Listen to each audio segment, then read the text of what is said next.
नमस्कार, मी वर्षा Shinde. Sindhudurg times bulletin मध्ये आपलं स्वागत आहे. राज्य शासनाने शालेय विद्यार्थ्यांना गणवेश वाटप करण्याचे धोरण ठरवले आहे. याची चर्चा विधानसभेतही झाली होती. मात्र सिंधुदुर्ग जिल्ह्यातील 1350 पैकी 63 शाळांना गणवेश मिळाले आहेत.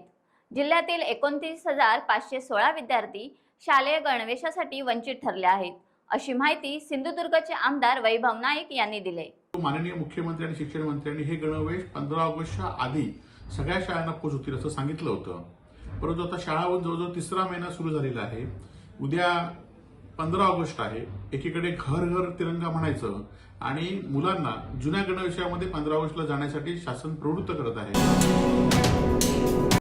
देवगड किल्ला येथील श्री हनुमान मंदिरात हरिनाम सप्ताहास उद्योजक नंदकुमार घाटे यांच्या हस्ते विधिवत पूजा करून प्रारंभ झाला. यावेळी श्री हनुमंताची आरती करून सप्ताहास सुरुवात झाल्यामुळे किल्ला येथील ग्रामस्थांमध्ये एक आनंदाचे वातावरण पाहावयास मिळाले. या विठूचा गजर, हरिनामाचा झेंडा रोविला, पवनसुत हनुमान की जय अशा घोषणा करत मंदिर परिसर दुमदुमून निघाला होता.